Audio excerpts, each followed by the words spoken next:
just 2 weeks ago, Border Patrol apprehended an Afghan who illegally crossed into San Diego sector in California, and days later, news reports indicate that an additional 5 watch-listed illegal aliens were apprehended in Tucson, Arizona, after attempting to avoid detection. Our witnesses today understand the consequences of our borders being unprotected all too well, all of them, and I want to thank them for being here today. I want to particularly thank Ms. Nobles for bravely agreeing to appear here today to talk about the unthinkable tragedy that affected her family. Her daughter, Kaylee, was 20 years old when she was assaulted and murdered. The person charged with the crime was an MS-13 gang member who was allowed to enter the United States after crossing the border illegally as a so-called unaccompanied alien child. Despite the USC having a criminal history in El Salvador for MS-13 gang affiliation well before he even entered the United States, law enforcement only became aware of this fact after Kaylee's murder. Why not until after Kaylee's murder? Because prior to the murder, no one in this administration bothered to check into the UAC's criminal history in his home country. And the Hamilton family was not alone this year in experiencing such a horrific event. In January, suspected cartel members massacred 6 people, including a 10-month-old infant, assassination style in Goshen, California. In April of this year, a nationwide manhunt ensued after a man who had been deported on 4 separate occasions killed 5 people, including a 9-year-old boy. It's well past time that we enforce the law, secure our border, and we should pass, the Senate should pass, the bill that we passed in the House just a few weeks ago so we can get our border under control and secure. With that, Mr. Chairman, I yield back. Chair now recognizes the ranking member of the House Judiciary Committee, Mr. Nadler.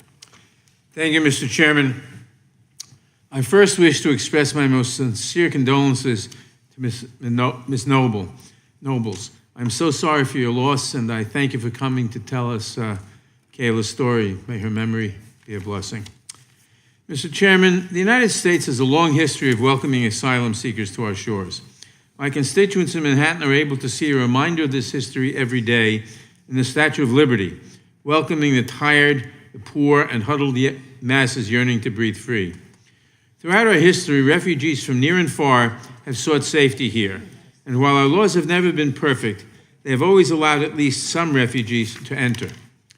Our modern refugee program and the world's view about our collective responsibility for refugees were radically reshaped by the Holocaust.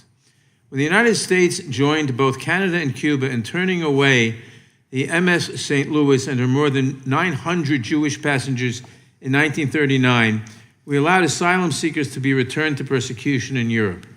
Nearly 1/3 of the boat's passengers perished at the hands of the Nazis. Many other countries also turned away Jewish refugees during World War II.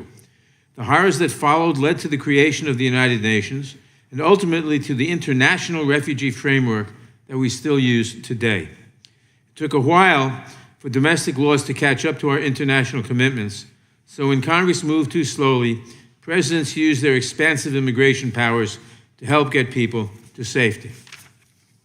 In 1956, President Eisenhower oversaw the parole of over 30,000 Hungarian refugees into the United States. More parolees followed, including more than 58,000 Cubans between 1961 and 1962, 15,000 Chinese refugees from Hong Kong between 1962 and 1966, and over 130,000 Southeast Asian refugees following the fall of Saigon in 1975. We passed the Refugee Act of 1980 with overwhelming bipartisan support, which established the domestic framework for refugee and asylee processing. The commitment by presidents and lawmakers of both parties to accept refugees solidified our country's status as a symbol of hope for those trying to escape persecution. Sadly, that came to a crashing halt under the Trump administration. Former President Trump slashed our refugee program both at home and abroad, implemented discriminatory bans, demonized immigrants, separated families, and put all of his focus into building a wall between ourselves and Mexico. But still people came, because the dangers they faced on their journeys here paled in comparison to the horrors from which they were fleeing.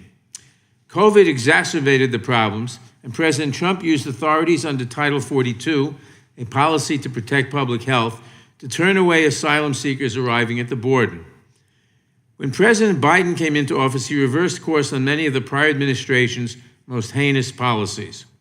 But Title 42 remained, even while our Republican colleagues claimed that the border was open and that President Biden and Secretary Mayorkas were purposefully inviting an invasion, in quotes, of migrants to our shores. These claims were used by smugglers to entice migrants to make the journey north and echoed by mass shooters in their manifestos. The Biden administration has been working to get our immigration system back on track, but Republicans have been fighting him every step of the way. They voted to end the COVID emergency declaration, but they said that the administration should not end its use of Title 42, even though that policy was tied to the pandemic. They passed a messaging bill over bipartisan opposition that would decimate our asylum system and send vulnerable people back into harm's way. In the weeks leading up to Title 42's expiration, they stoked fears that we would see chaos and massive numbers of migrants crossing at the border. And yet, what happened? Thanks to the policies put in place by the Biden administration, the numbers at the border dropped by 70% following the expiration of Title 42. But the fear-mongering continues. Unfortunately, my colleagues are not ones to let facts get in the way of a good story. The latest example comes from my home state of New York, where Orange County Republicans claimed that homeless veterans were being displaced by migrants. This was quickly echoed by the Speaker of the House and other congressional Republicans, and even by one of our witnesses. On the screen are tweet after tweet by my Republican colleagues amplifying the story to stoke fears about the border and to distract from their own failures to enact meaningful solutions.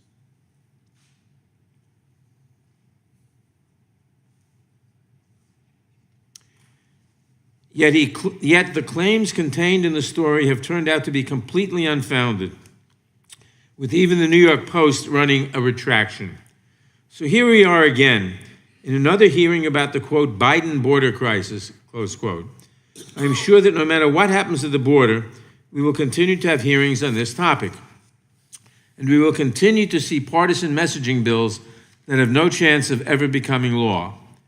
As one of my Republican colleagues said, there's a reason why we haven't gotten significant border security done and why we haven't seen significant immigration reform done. It is in the interests of many politicians to have this crisis continue to flare up. Democrats are willing to work with serious Republicans to make changes to our immigration system that would allow people to come here lawfully while ensuring the safety and security of our citizens. We want to have the tough conversations about the best path forward. And we have passed bipartisan legislation that has addressed some of the thorniest issues, like the Farm Workforce Modernization Act. But so long as this majority insists on its partisan blame games, we are just going to keep talking past each other, and nothing will be solved. I look forward to hearing from our witnesses today. Thank you for coming to speak about your experience and your expertise, and I yield back the balance of my time. Without objection, all other opening statements will be included in the record. I'll now introduce the four witnesses we have today. The first will be the Honorable Rodney Scott. Chief Scott served over 29 years in the United States Border Patrol before retiring as Chief of the Border Patrol in August of 2021. During that time, he held numerous leadership positions at various stations and sectors along the southwest border, as well as several leadership and specialized assignments at U.S. Customs and Border Protection headquarters. Our second witness will be Mr. Mark Hetfield. Mr. Hetfield has been the president and CEO of the Hebrew Immigration Aid Society since 2013. Prior to that, he held several other positions at the society, worked as an immigration attorney, and worked for the Immigration and Naturalization Service. The Hebrew Immigration Aid Society is a non-governmental organization that settles refugees and provides legal services to aliens. I will now yield to the gentleman from New York, Mr. Lawler, to introduce the third witness. Thank you, Mr. Chairman. It is my distinct pleasure to introduce Orangetown Supervisor Teresa Kenny, a lifelong Rockland County resident who cares deeply for her residents and their quality of life. Supervisor Kenny is an attorney and daughter of a retired New York City police officer. She has both a deep appreciation for the rule of law and a deep knowledge of our legal system. Prior to serving as supervisor, she served as deputy town attorney for the town of Orangetown and practiced real estate law in private practice for over 30 years. And I can think of no one better to highlight the gross overreach by Mayor Eric Adams and other officials in New York attempting to usurp local zoning laws than Teresa Kenney. Any claim that our border is secure, you need not look further than New York, where New York City has taken in over 65,000 migrants since this crisis exacerbated last year. The governor and the mayor are asking for an emergency declaration. They have nowhere else to house these migrants. So the idea that we do not have open borders is laughable on its face. Couple that with New York's sanctuary city policy, and you have a recipe for disaster in New York City, and it is spilling out into communities all across New York State. And that is why Teresa Kenney's testimony here today is invaluable to this committee. Thank you. And then we will finally hear from Ms. Tammy Nobles. Ms. Nobles is a realtor from Norfolk, Virginia.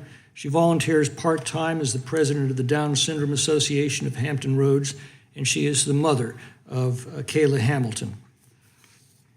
We welcome our witnesses. We thank them for appearing today, and we'll begin by swearing you in. Would you please rise and raise your right hand?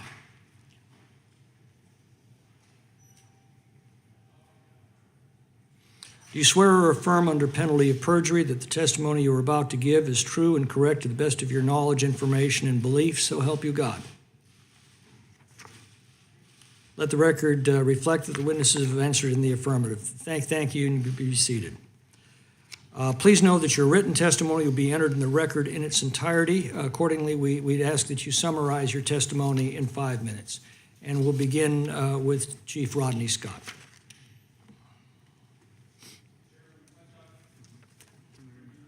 You want to turn your mic on? Oh, sorry, looked like it was on. I apologize. Chairman McClintock, Ranking Member Jayapal, Chairman Jordan, and Ranking Member Nadler. Thank you, and members of the committee, thank you for having me here today. I am currently a Senior Distinguished Fellow for Border Security and Immigration at the Texas Public Policy Foundation. But as stated, before joining Texas Public Policy, I served 29 years as a United States Border Patrol agent. I started out as a GS-5 Border Patrol agent trainee and was competitively promoted through the civil service ranks and was ultimately promoted to chief. I served as President Biden's chief of U.S. Border Patrol until I retired in August 2021. I think it's important to know I was never a political appointee. Over my career, I was honored to participate in the transformation of an uncontrolled, chaotic southwest border to a border that was increasingly secure. Meaningful progress started in 1994 under the Clinton administration when a strategy proposed by U.S. Border Patrol was adopted. That strategy used focused personnel deployments, barriers, technology, and consequences for violations of law to reduce the chaos of illegal immigration and free up agents to focus on public safety threats. The basic principles of this successful strategy endured every presidential administration until January 2021. My firsthand experiences taught me that border security and immigration are two distinctly different yet interrelated issues. Border security is simply knowing and controlling who and what is entering our homeland. Immigration and customs laws are completely irrelevant if you cannot control the initial entry. The terrorist attacks on 9/11 also had a profound impact on my understanding of border security. Prior to 9/11, terrorism was not part of the Border Patrol's discussions. But this changed as our nation realized that foreign terrorists had exploited vulnerabilities in our border security. Congress responded quickly by creating the Department of Homeland Security, and I responded by accepting an opportunity to build the Office of Anti-Terrorism within Customs and Border Protection. I quickly found myself immersed in classified intelligence briefings and interagency planning to mitigate terrorist threats. The terrorists that perpetrated 9/11 entered through our ports of entry. And as such, our priority was improving the ports of entry. But we knew that as we mitigated those vulnerabilities, terrorists would predictably shift to entering in between the ports of entry. We also had reason to believe that the terrorist organizations would increasingly seek operatives that were unknown to U.S. intelligence. So we could not rely solely on records checks. We would need skilled interviewers. The Border Patrol strategy evolved with an increased focus on situational awareness through intelligence and physical surveillance. However, deterring illegal immigration through a certainty of arrest and application of consequences remained a fundamental pillar. When I was selected as chief, the capabilities of the Border Patrol to detect and interdict illegal entries was better than ever, and it was rapidly improving. Fewer illegal entries combined with the construction of the new border wall system made every agent more effective.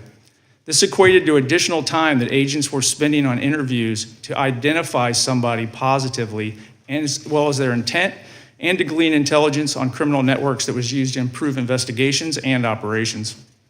In contrast, I also experienced the reversal of border security and immigration policy that was initiated by the Biden administration. From day one, political leadership ignored career professionals and increasingly made policy decisions that resulted in thousands of aliens being released into the United States. As predicted, the volume of illegal immigration rapidly increased.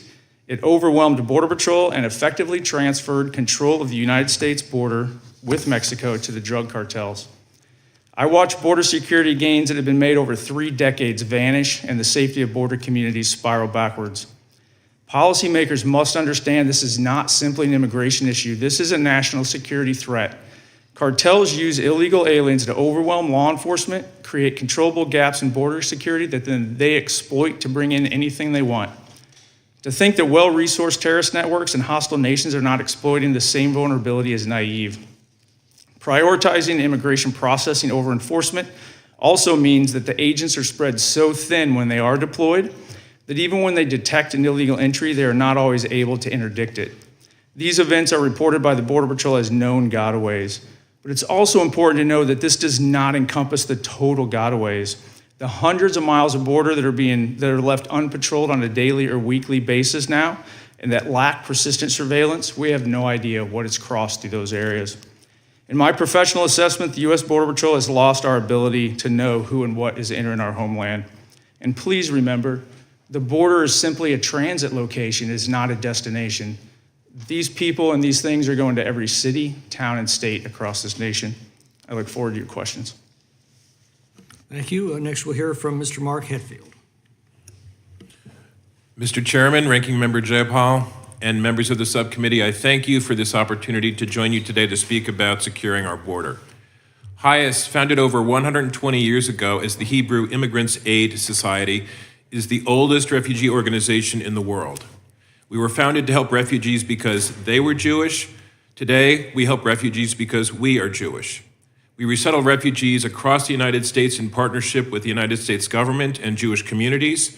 We also operate in 22 other countries, half of which are in Latin America, working to help refugees find welcome and safety in their countries of asylum.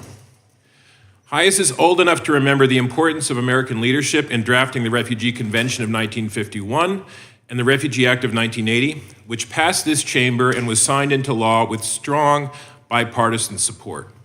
These landmark measures were intended to ensure that never again would people fleeing persecution be turned back to their persecutors. Today, however, our asylum and immigration and border protection systems are in dire need of investment, updating, and repair. We can all agree that the status quo is absolutely unacceptable. Congress has not addressed legal immigration pathways in over 3 decades. The pretext for not doing so is that we cannot fix legal immigration pathways until we fix the border. This is a false choice, ignoring the laws of supply and demand. We cannot fix the border without also reforming legal immigration pathways. As long as there are jobs to fill that American citizens cannot or will not do, the U.S. government will not be able to secure the border. Congress needs to establish more pathways. As long as the government continues to invest in immigration enforcement officers without investing in immigration judges and asylum officers and in a more fair and efficient asylum system, we will not be able to secure the border. Otherwise, people will continue to apply for asylum and be assigned a court date many years into the future. As long as the system continues to leave people in limbo for decades, like TPS recipients, streamers, humanitarian parolees, and people who have withholding of removal with no pathway to permanent residence or family reunion, you will not be able to secure the border. So long as it's difficult for asylum seekers to access legal counsel, you won't be able to secure the border because they will not have access to advice on whether or not they qualify and should proceed with their application. HIAS welcomes the Biden administration's announcement that it is establishing resettlement processing centers in South and Central America. In order to secure the border, we need such safe and legal pathways for fleeing for their lives to access resettlement, but as a safer complement to asylum, not as a substitute. Similarly, we welcomed the Biden administration's earlier decision to reopen the Central American Minors Program so children will no longer have to risk their lives to reunite with family across the border. Separating families, pushing people back without a hearing for their asylum claims, and subjecting asylum seekers to inhumane conditions on both sides of the border in detention shames us, but will not deter people from coming here as they have no better options. My written testimony details the story of one HIAS client in Mexico from Venezuela who, after struggling with the glitchy CBP-1 app, was locked in Mexican immigration detention in March in Juarez when the fire broke out, where detainees were locked in their cells and could not escape. 40 people were killed, but he survived by keeping his head in the toilet throughout the ordeal. He's now in the United States receiving medical treatment for the burns all over his body. My written statement provides details on HIAS's proposed approaches to the many challenges at the border. I cannot overemphasize, however, that there are no easy or cheap solutions to make up for decades of underinvestment, neglect, and polarization around this issue. We hope we can rely on the administration and Congress and this subcommittee to find bipartisan solutions that provide the legal pathways and the enforcement mechanisms necessary to restore equilibrium and integrity to our asylum and immigration systems. In the meantime, there need to be additional resources at the border and within our asylum system, but those resources cannot be solely focused on apprehension, removal, and detention, or on removal without a screening. The administration should not replace one legal fiction, barring asylum seekers on health grounds, with another, barring them because they did not go through asylum systems that are even more dysfunctional than our own.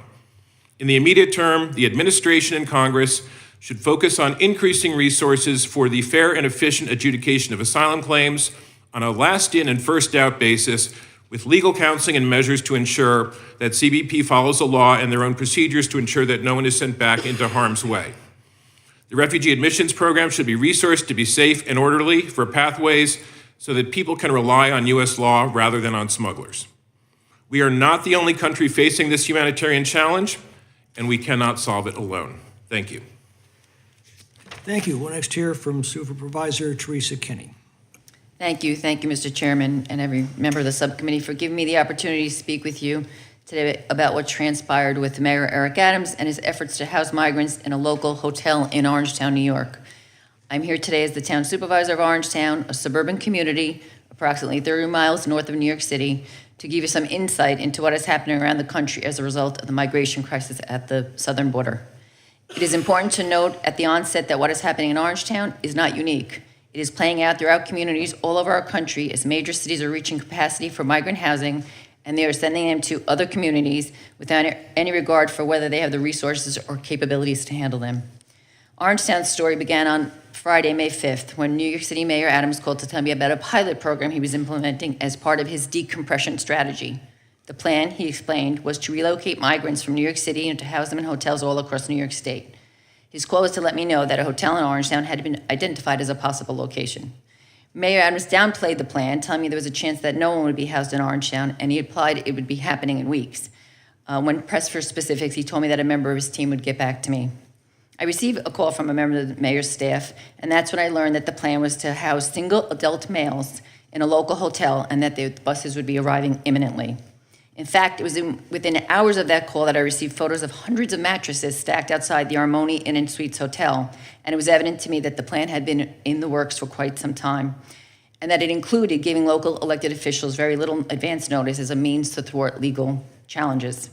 Throughout the following days, it became clear that the New York City intended to house 340 men at the Armoni Inn and Suites, a local hotel in Orangeburg, a small hamlet of just over 3 square miles and a population of approximately 4,500 people.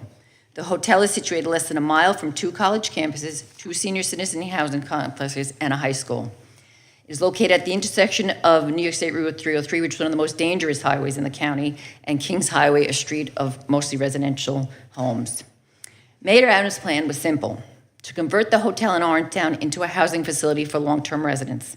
Or in other words, to open a New York City homeless shelter in Orangetown, which is a clear violation of our local zoning standards.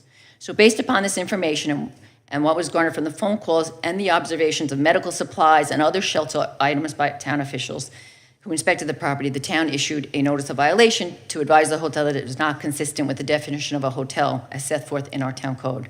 Despite the issuance of the notice of violation, on Tuesday, May 9th, New York City scheduled a debriefing call with elected officials to tell us that they would be sending buses the next day. They also described conditions consistent with a shelter, in that there would be on-site staff available 24 hours a day, 7 days a week, including one social worker and one caseworker per migrant for 30 migrants, and that New York City would cover the cost of 3 meals, laundry, service, and housekeeping for up to 4 months.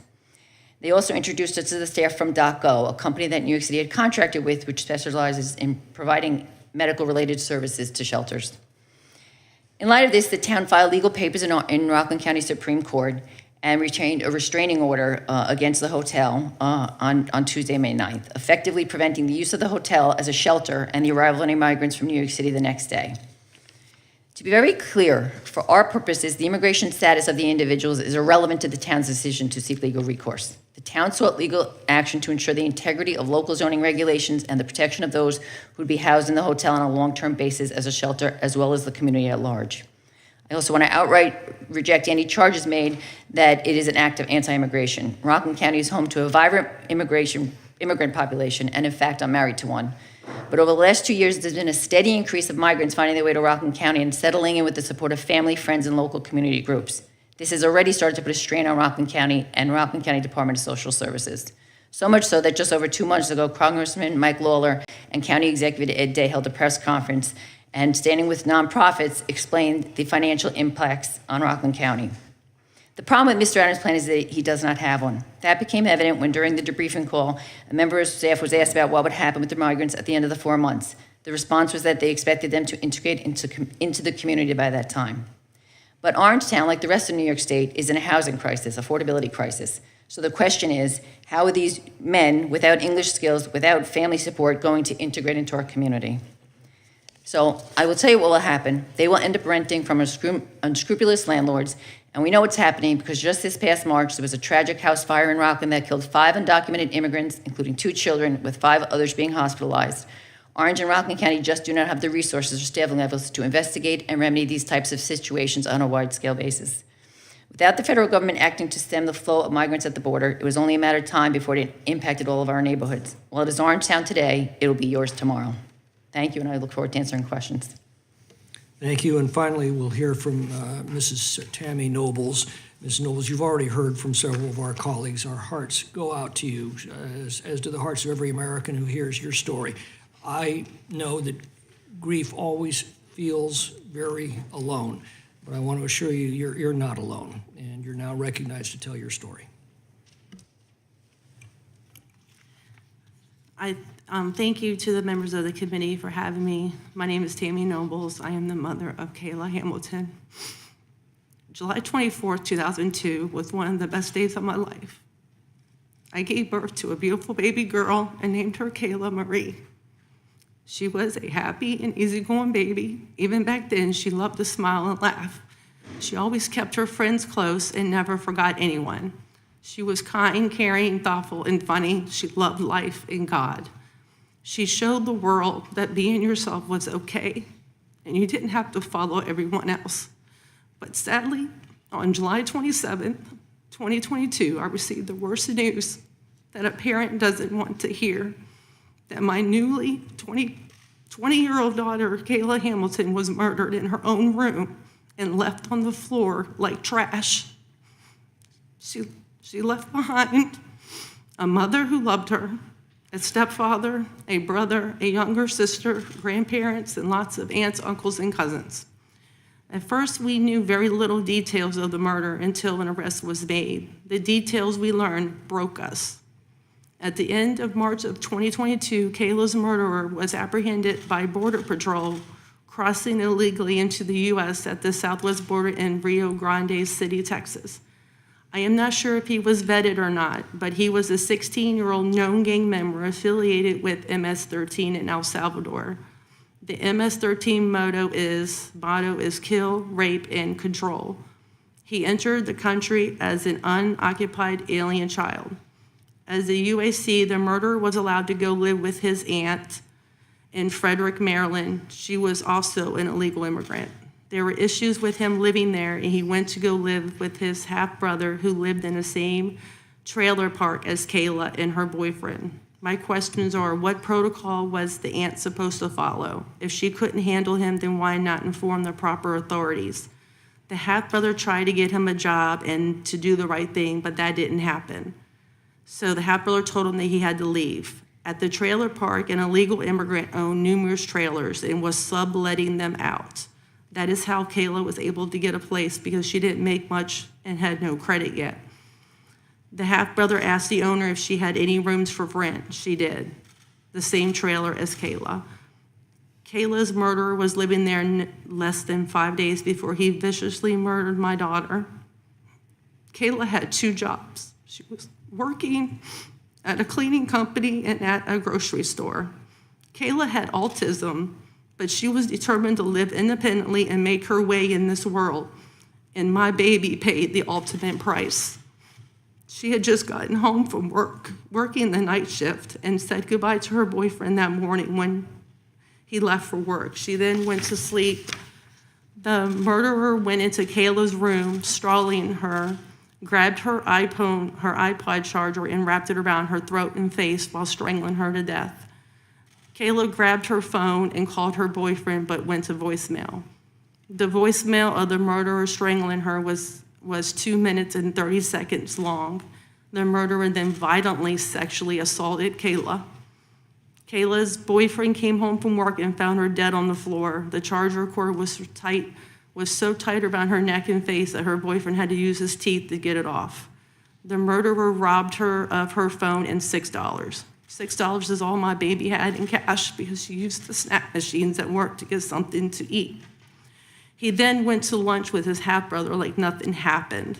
Local police didn't have enough evidence to arrest the murderer, so Child Protective Services took him into custody and placed him in an unsecured children's home with other children, even knowing that he was a main suspect in a premeditated murder case.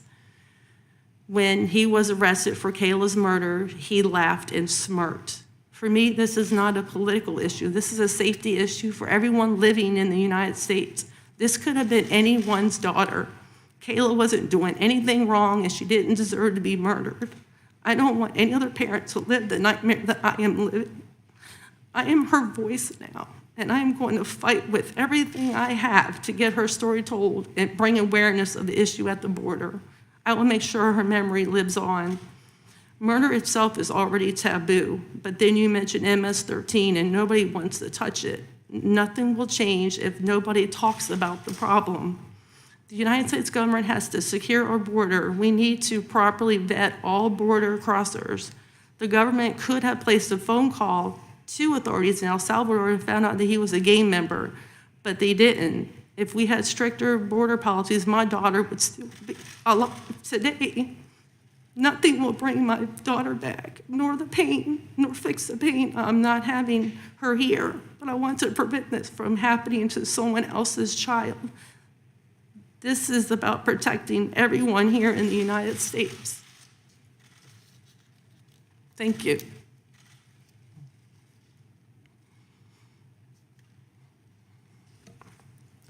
We'll now proceed with the 5-minute rule with questions. I'm going to defer mine to the end and recognize Mr. Biggs of Arizona.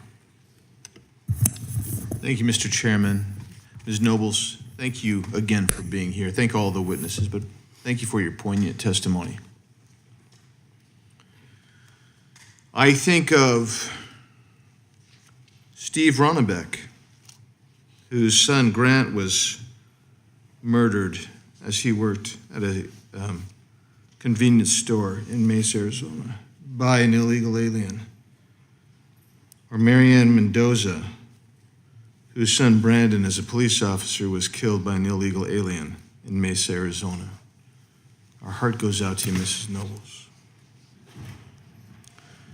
I'm stunned that a witness would say we need to find equilibrium at a time when 6 million plus people have illegally entered the country in the last 2 years. I'm stunned. I'm stunned to know that of 32,000 people, 21,000 of them were released into the country over a 72 to 96-hour period. I'm stunned because we don't have control of our border.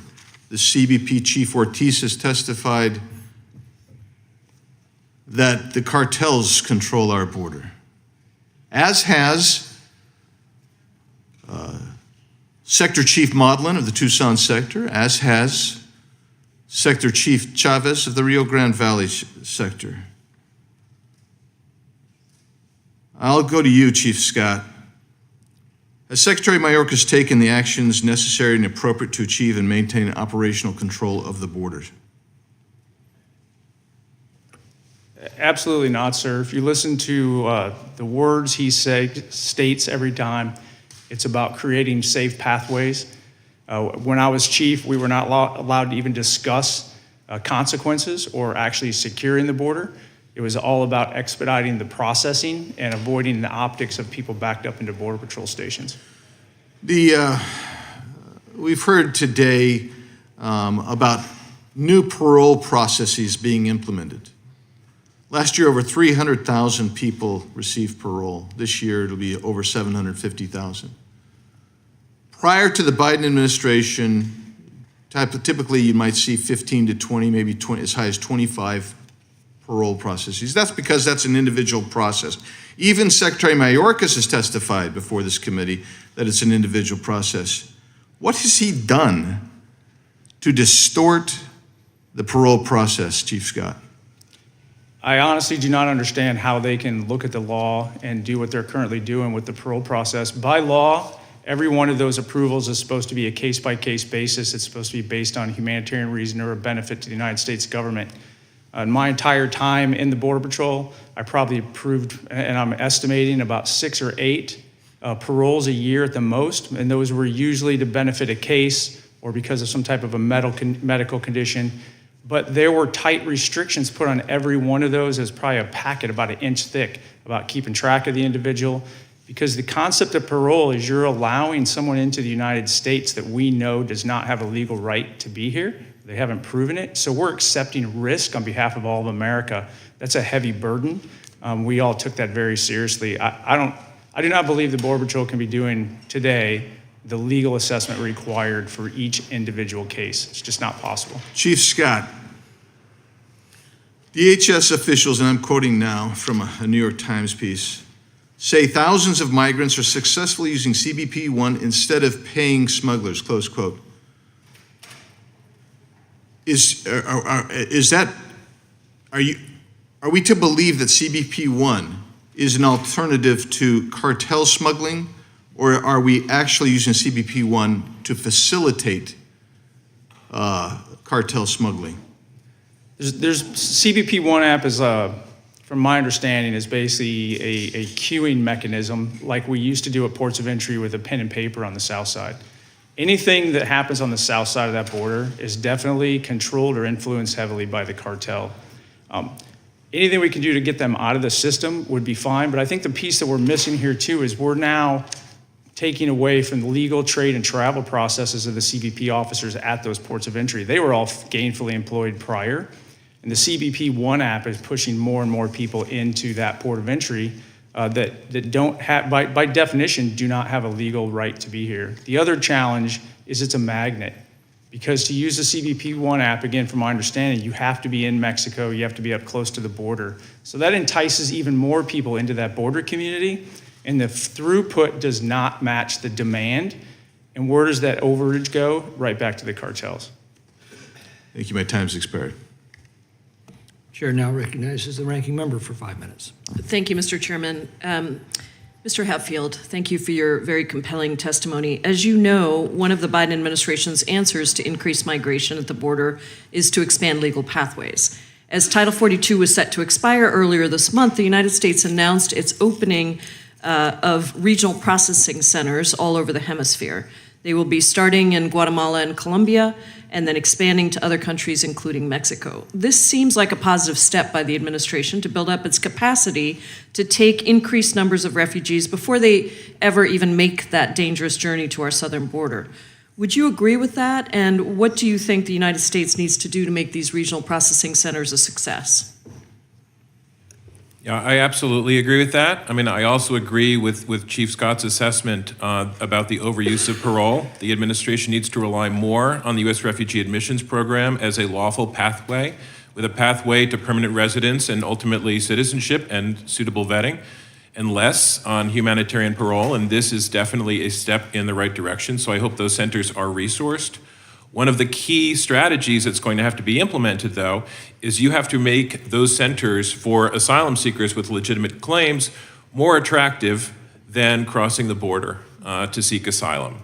So you have to look at things that have been used in the past with the refugee program, like the Lautenberg Amendment, and apply that to their applications. You have to make sure that that their applications are processed expeditiously and fairly.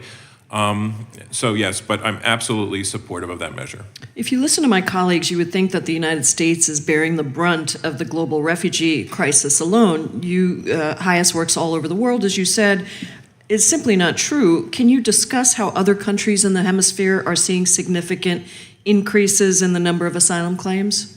Yeah, absolutely. And it really is a global refugee crisis, and we are just one player in this global refugee crisis. I mean, Colombia alone, which was traditionally a refugee-producing country, is now taking in refugees. Millions of Venezuelans, over 2.5 million Venezuelans have sought refuge in Colombia, where HIAS operates.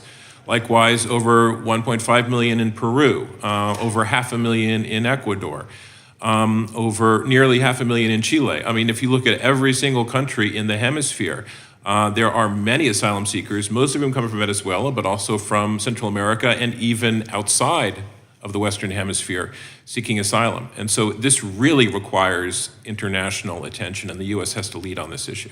And it's my understanding that HIAS is actually helping some of these individuals apply for asylum in other countries. Can you tell us more about that? Sure. I mean, HIAS's number one job is to make asylum seekers safe and secure and welcome wherever they are. And that's in the first countries to which they flee. And when that fails, then we try to find them third countries, but again, through safe and orderly means like refugee resettlement. Our operations have expanded massively over the last few years because of the refugee crisis and the Venezuelan migration crisis in particular throughout the Western Hemisphere. And as you pointed out, refugee admissions and the need to assist refugees has always been a bipartisan concern until recently. In fact, I remember the testimony of somebody from the National Evangelical Association saying that our refugee resettlement program is the crown jewel of humanitarian assistance. Mr. Hatfield, I wanted to see if you could discuss misinformation and how it spreads among migrants who are making the long journey to the border. Can you discuss how rumors and misinformation spread by the cartels of an open border impacts the number of migrants that we see trying to come to the United States? Sure, and it's massive, but it's not all misinformation. I mean, they're spreading misinformation and also information about how broken our border and our immigration system is. And that is an attractant to people to come in, to apply for asylum and other benefits to which many of them are not actually entitled. Thank you, Mr. Hatfield. I couldn't agree more. I think our words matter, and I think that you're pointing out of the importance of really establishing a functioning immigration system is absolutely crucial. As the ranking member of the full committee said in his opening statement, it is unfortunately seen as an advantage by many of our colleagues across the aisle to leave our immigration system broken so that we can continue to point fingers at immigrants who are simply trying to do what so many of our forebearers have done, come to the United States because it is a country that has protected so many people fleeing terrible persecution and many other ills. I thank you for your testimony today and for being with us. I yield back, Mr. Chairman. The chair recognizes Mr. Tiffany from Wisconsin for 5 minutes. Thank you, Mr. Chairman. Chief Scott, Isn't it correct that many of these people are not asylum seekers, that they're actually not legitimate asylees? That is very accurate. Most of them, when you ask them questions, they're economic refugees. If anything, they're seeking work. Isn't it They're not correct? political. Isn't it correct when Remain in Mexico was in place under the previous administration, there was over 90% that rejected they were not legitimate asylees? That is correct, and that also acted as a deterrent, so people stopped coming to the border because they knew they couldn't get away with fraud. Yeah, just for the record, Mr. Chairman, I was down at the Darien Gap 2 years ago at this time in May, and that's exactly what we heard. People were coming. They were like, we had resettled to Chile, and we were perfectly happy there. We resettled to Brazil, Haitians, others, Venezuelans. They said, we were perfectly happy there, but since you're going to open the border, we're going to come to the United States of America. That's not a legitimate asylum claim, is it? That is not. With Secretary Mayorkas, has he done his job to protect the American people? I do not believe that he has. He's focused on the processing and completely ignored border security, which, by the way, actually decimates our immigration system. Good border security supports our good immigration system. Mrs. Nobles, if border policies continue as they are over the last 2 years, will there be more Kaylas? Yes, I believe so. And that is why I'm trying to get her story out so people are aware of the issue. Might Kayla be alive if the Biden administration had secured the border over the last 2 years? Yes, I believe she would still be here if he was properly vetted. Would you prefer from us, if you had a choice, to get condolences from members, which I'm sure are very heartfelt? Would you prefer condolences, or would you prefer changes in the law like the Secure the Border Act? I would like to have changes in the law, and I want to put a law in Kayla's name to help, to have her memory live on, and to those will know that she was the one that could, that changed the law. Unfortunately, Mr. Chairman, we have a name for these people, angel families, and that is a horrible thing here in America that we have such a thing, that we have to name all those people that have been killed by people who came in here illegally into our country. I want to go back to you, Mr. Scott. Have you had a chance to see the grand jury presentment in Florida? Have you reviewed that? I have not reviewed it in its entirety, no. Would it surprise you, out of that presentment, a 24-year-old male was processed by the Office of Refugee Resettlement, and went on to violently kill his sponsor by stabbing him 50 times? Would it be surprised that that person came in as a minor but actually was a 24-year-old male? Is that surprising to you? It is not surprising. I'm familiar with that case. There's no database that we can check people's ages off of, so you have to go with their word. Would you be surprised, out of that presentment, that many don't carry any form of identification or authentic IDs? I'm not surprised. Usually they get rid of it before they cross the border. Are you surprised that UACs, unaccompanied alien children, are not rapid DNA tested or biometric tested? To be honest, they're not even fingerprinted and photographed in many occasions if they're under 14, so no. Would you be surprised to know out of that presentment that most case managers at OR do not have any special training, and many have been hired over the phone, sight unseen, with a very cursory approach? That's very troubling, but unfortunately, I'm not surprised. Would you be surprised that agents in the El Paso region discovered more than 665 adult illegal aliens in 2021 alone who tried to pose as unaccompanied minors to gain expedited entry into the United States in the past 12 months? I'm not surprised. Anytime you carve out a special group, people try to take advantage of that and lie and get into it.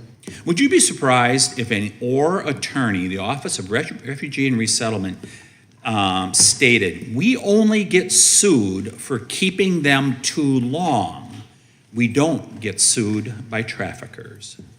I'm not surprised, and that is consistent with what I was told and heard during my time as chief in this administration. Thank you to all the people that are here today. I would just close. We heard all kinds of data from the ranking member here in his presentation. Over the course of 3 decades, I believe it added up to about 233,000 people came in via parole.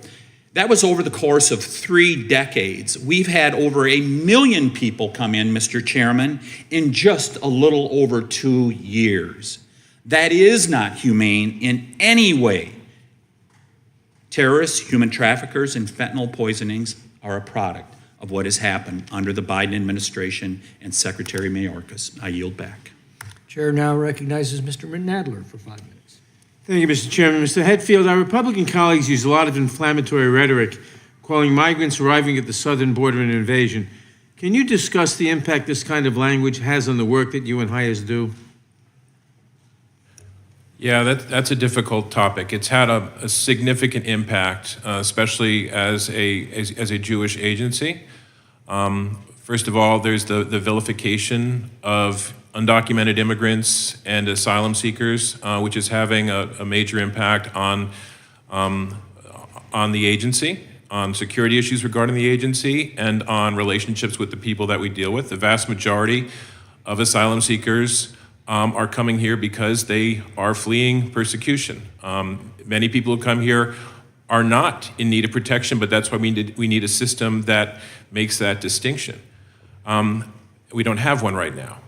But in terms of HIAS itself, unfortunately, the theory of replacement theory is gaining more and more mainstream attention, which is that there is a conspiracy by Jews and others to bring in brown people and non-Christian people to replace white Christian Americans.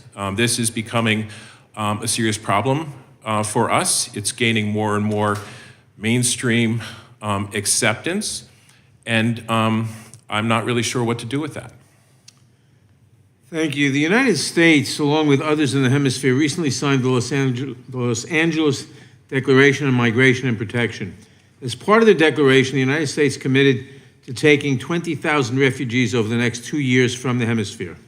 This feels like a start, but seems wholly inadequate given that 7 million people are displaced from Venezuela alone. Would you agree, and can the United States be doing more to take refugees from the hemisphere?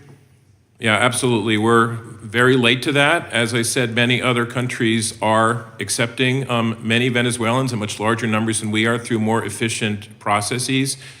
And Venezuelans now make up the #1 population in the United States for asylum seekers. I mean, it is a hemispheric problem that needs a hemispheric solution, and we need to be part of that strategy. And accepting more through the refugee resettlement program, again, a safe and orderly program, is the best way to go. Thank you. Can you discuss how the United States stepping up its refugee program can have a positive impact on the number of asylum seekers we see at the U.S. border? Right. It needs to be done, in conjunction with having an asylum system that gives, that's efficient and that gives responses quickly and makes decisions quickly. But it provides a safe and legal pathway for people who need protection, and therefore discourages them from taking their lives at risk trying to cross the border to get that protection. It's absolutely a necessary safety valve and legal pathway. And unfortunately, the Biden administration has not yet succeeded in rebuilding that program.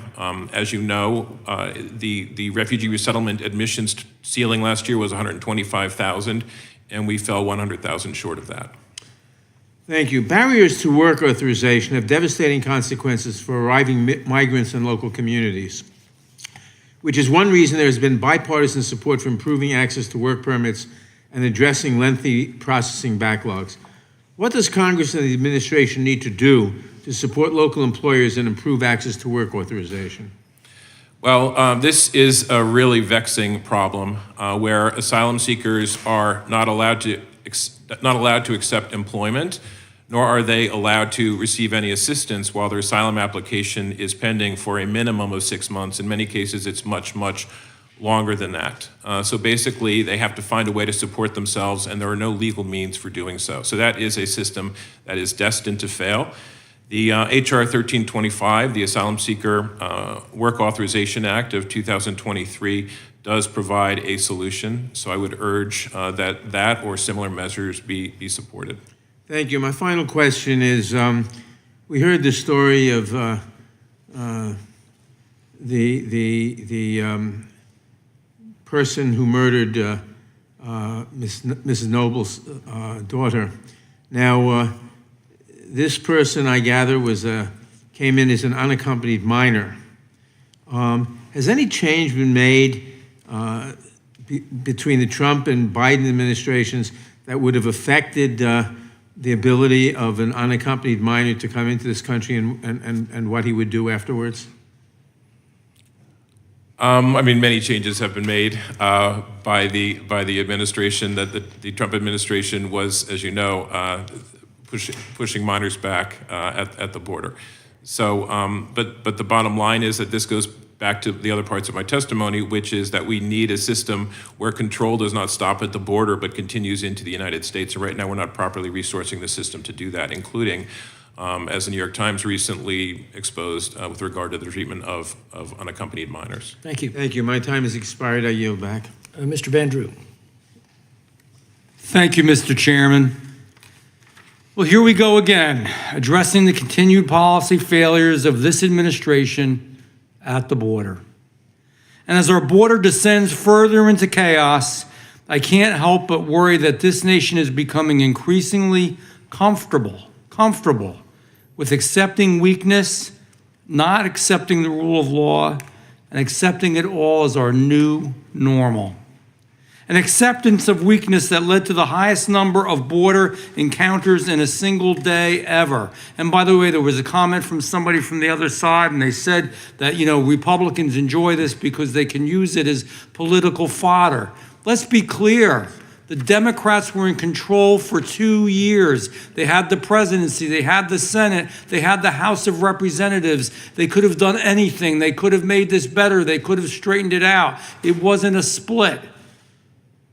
But they didn't. That's the reality. So let's talk about what's really true, and that's not just political talk that doesn't make sense. An acceptance of weakness has turned every town in America, from El Paso, Texas, to Orange County, California, New York, into a de facto border town. An acceptance of weakness that has turned public parks, police stations, and school gymnasiums into makeshift shelters. Tell me that's good for America. Anybody sitting out there right now, you tell me that that's good for our America.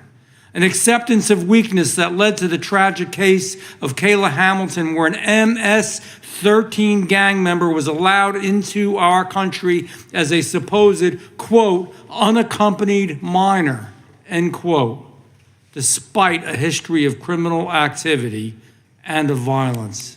Tell me that's good for our America. If you have strong borders, if you don't have strong borders, you are not a strong nation. Every country in the world basically has strong borders. Third world countries have stronger borders than we do right now. If this administration cannot protect its citizens, they are not worthy of the authority Americans have trusted them with. And personally, I do not think that Secretary Mayorkas is worthy, and I do not think our president is. If you continue to accept the weakness we are witnessing, you are surrendering the very foundations of our democracy, the disregard for our laws. We're not a nation of the rule of law anymore. Think about the premise in which we argue, discuss, and debate this. It's against the law to illegally enter the country.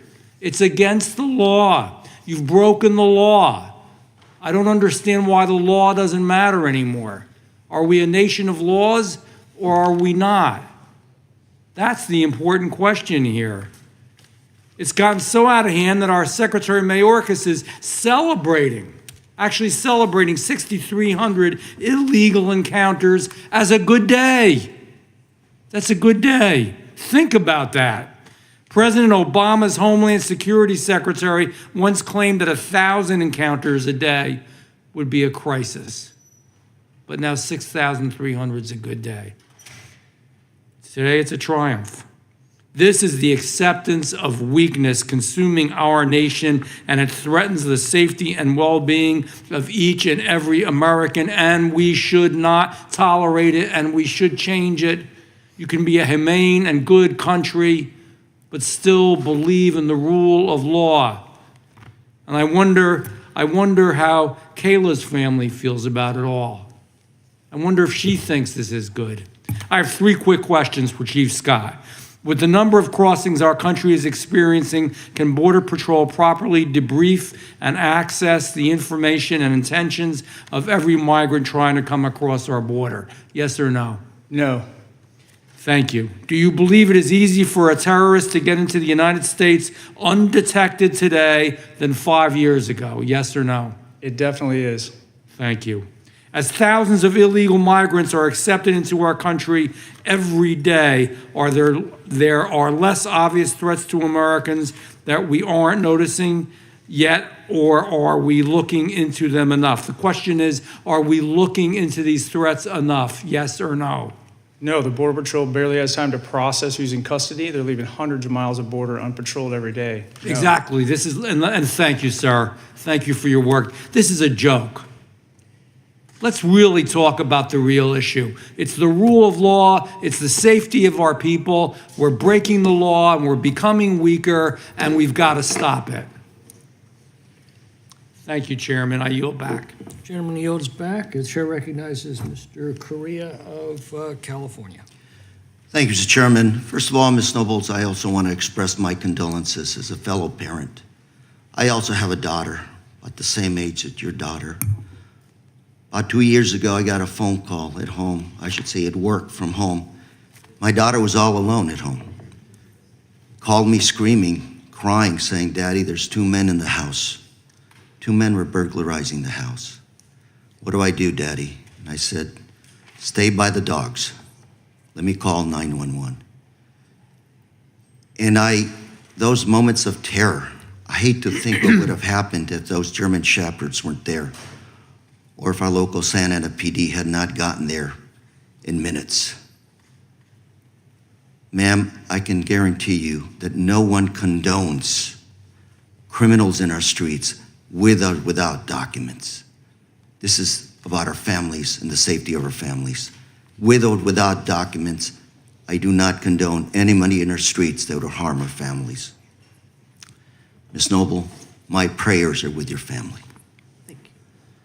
And Mr. Chair, without objection, I'd like to submit for the record this Wall Street Journal article entitled, "What Everyone Except the USA Has Learned About Immigration as Washington Sits Divided, Our Global Rivals Lower Their Barriers to Ease Labor Shortages." Mr. Chairman? Sorry, without objection? Mr. Hatfield, if I may, COVID, the aftermath of COVID.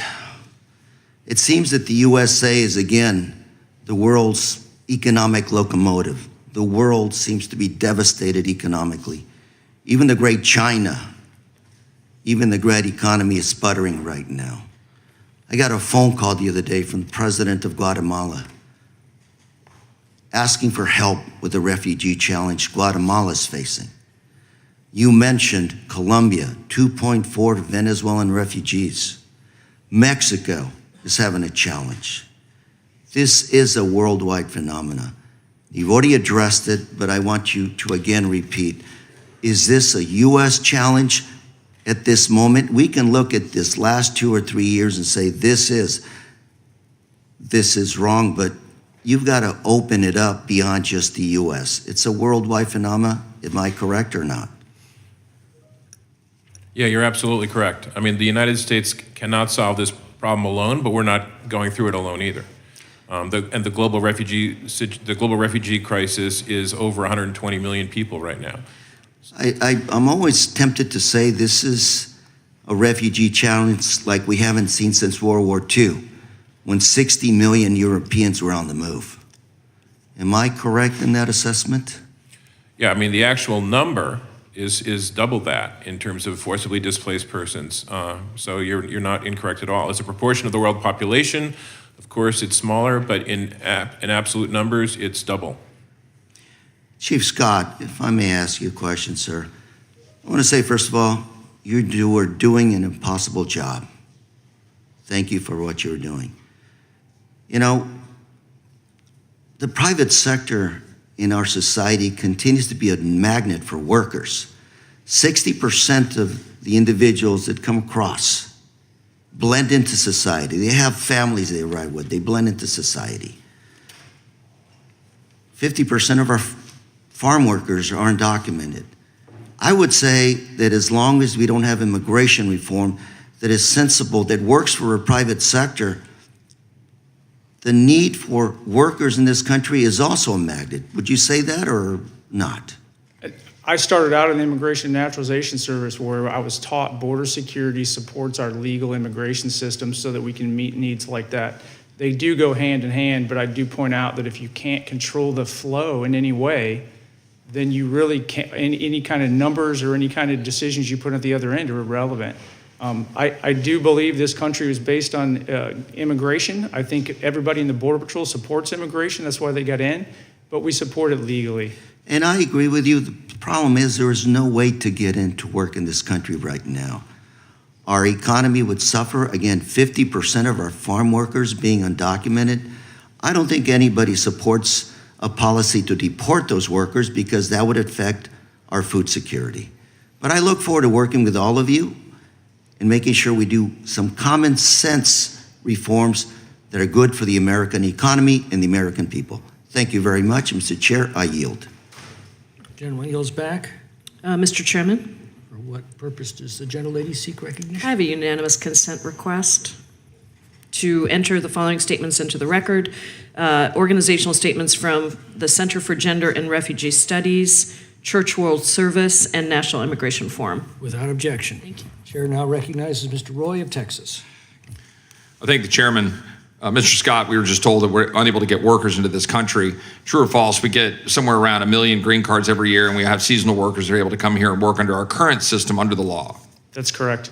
And currently at our border, what do we have right now in terms of our ability for Border Patrol to stop the flow between ports of entry, or is it in fact that Border Patrol is processing people at the ports of entry? The Border Patrol stays outside the ports of entry themselves, but the Border Patrol is literally, it's almost acting as a port because they're processing getaways and they're leaving hundreds of miles of border wide open. For example, at a tent like in Eagle Pass, right, where you've got a 10-acre facility where you're processing 1,500 people a day. Is Border Patrol a part of that operation? Yes, sir. Yes. As opposed to actually being on the line and being able to go patrol the border between the ports of entry as they're supposed to do? Correct. And there's been some numbers reported, but I think what's important is even if half of the Border Patrol agents are deployed to the field at the beginning of shift, within an hour or so, they're overwhelmed with thousands of more illegal aliens, and then they are processing as well, leaving the border wide open. Chief Scott, do we know how much fentanyl or dangerous narcotics come in between our ports of entry or dangerous individuals?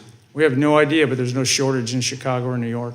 Right. So this claim by my colleagues on the other side of the aisle that all of the fentanyl comes in at the ports of entry, we literally don't know how much is coming in between the ports of entry because Border Patrol is unable to do its job while it's being overwhelmed by the failed policies of this administration. Is that true? That is accurate. And if you look at the statistics, anytime illegal immigration across the border between the ports slows down, drug seizures actually increase because agents are actually out there identifying it. Supervisor Kenny, your community has been dramatically impacted, right, by the number of individuals that have been dumped in your community. Can you quickly, because it's just a matter of time, explain how much that has negatively impacted your community? I'm from Orangetown in Rockland County. We actually obtained a restraining order to prevent them from coming until it goes through the court system. The county just north of us has received hundreds and hundreds at this point, and I can't speak for them.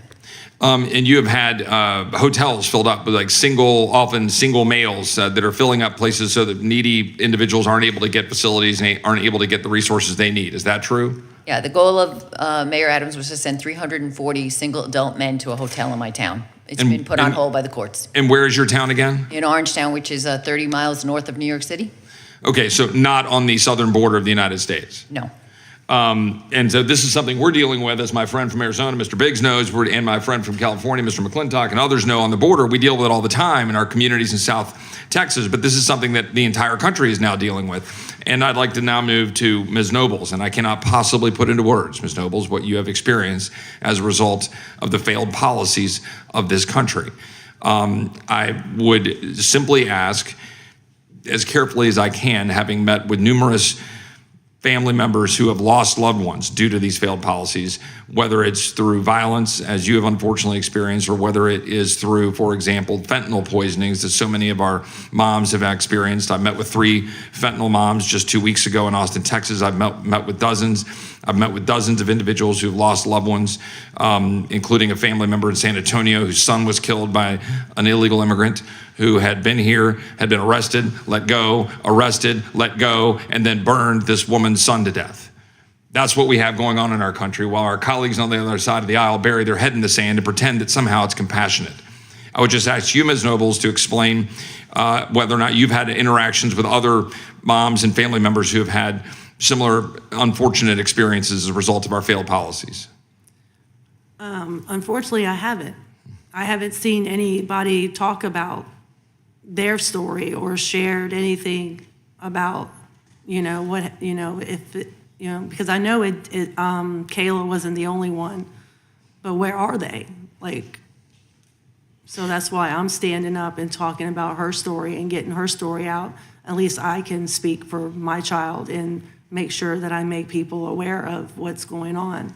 Well, Ms. Nobles, I'm going to, after this hearing, connect you with angel families who have had a number of these experiences that they've put out, with the Vargas family in San Antonio who have been dealing with loss from these kinds of policies. And I would just ask Chief Scott, are the current policies stopping the kind of violence that can occur through having, for example, in this case, a UAC, an unaccompanied alien child, who ended up carrying out this crime that Ms. Nobles had to suffer from? I want to ask you that question, but I also just want to point out, and before you answer the question, and then I'll yield back, I just came back from the federal district courthouse because I went over there to support Jaime Zapata's family, because Jaime Zapata was gunned down by the cartels in 2011, and the sentencing is going on right now as we speak. Cartels are empowered at our border. They're empowered by China. They're empowered by our own federal government failing to do its job, and Americans are dying as a result, and so are migrants. Mr. Scott, if you can answer that question, and then I'll yield back.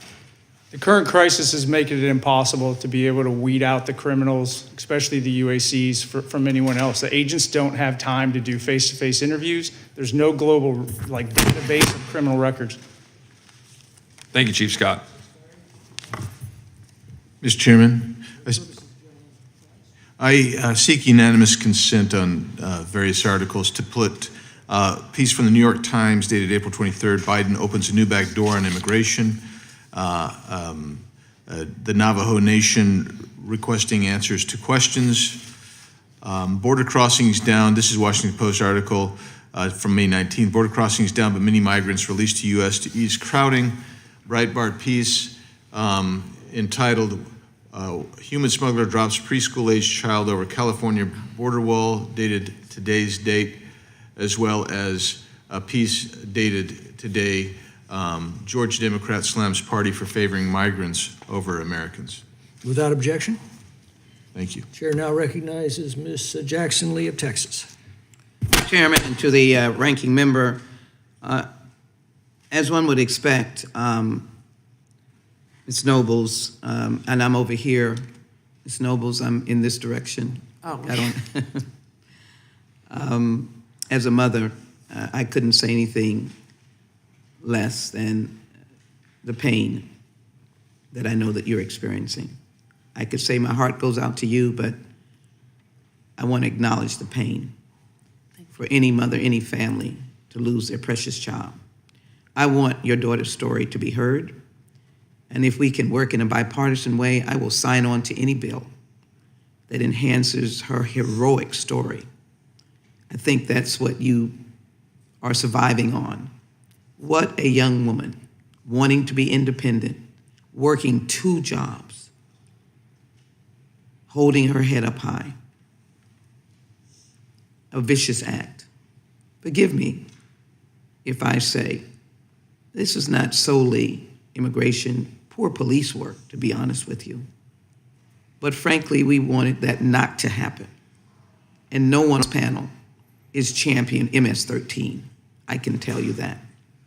And so we've got to find a way to decipher, discern, to weed out. Because if there is a mother trying to come with just to work in the fields, I know that that may not be the best way for her to come, but that is not the MS-13. They don't deserve to be in this country, period. So let me just, I don't want to say thank you because you're here in pain, but just want you to know I think her story has to be told. Thank you for your presence here today. Chief, I assume we served overlapping. I'm not sure. What years were you? You're retired, so what years have you served, sir? As the chief, it was February 2020 until August of 2021, but I was Border Patrol agent for over 29 years. Okay, starting what year? 1992. Yeah. So you've had several leaders, presidents, and then, of course, Homeland Security came into being after 9/11. I was on the committee in its origins and know just about every one of your Border Patrol leaders.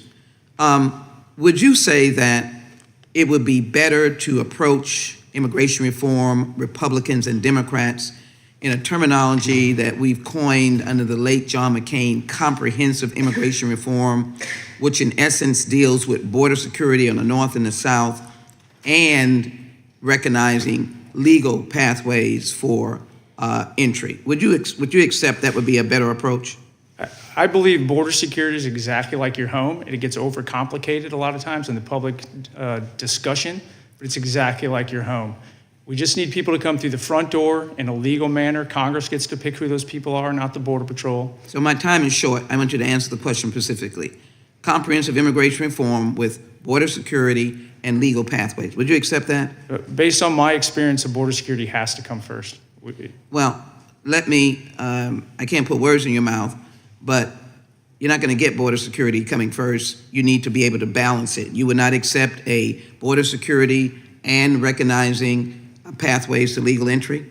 Based on my experience and looking at the 86-hour IRA, you have to be able to secure the border first, or all the other conversations are irrelevant. Yeah, I appreciate that. I think reasonably, Mr. Hatfield, as you understand, when John McCain, the late John McCain, we had a very strong comprehensive bill.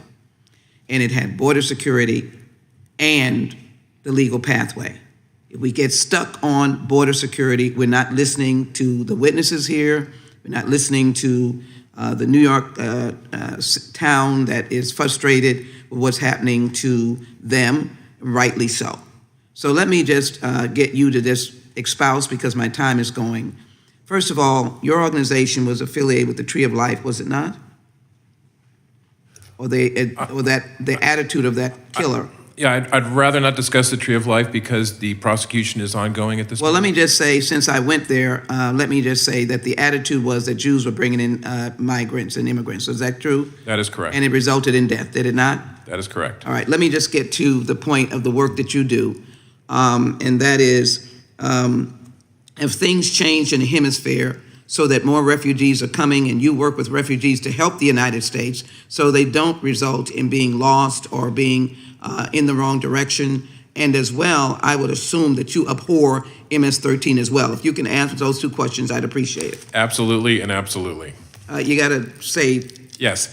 HIAS is entirely focused on legal pathways to bring people into the United States so they do not resort to fleeing across borders to seek asylum. We try to provide them with safe and legal alternatives to that, and in partnership with the U.S. government and Jewish communities. And absolutely, we need a system of control which can identify, vet, and detain and remove people who are a danger to the society. The gentlelady's time Like is expired. MS-13. Yes. Chair Yes. recognizes Are you Mr. back? Moore of Alabama. Thank you, Mr. Chairman. Certainly want to thank all the witnesses for being here today. You know, I've said this before and I'll say it again, that a closed border, a controlled border is actually a compassionate border.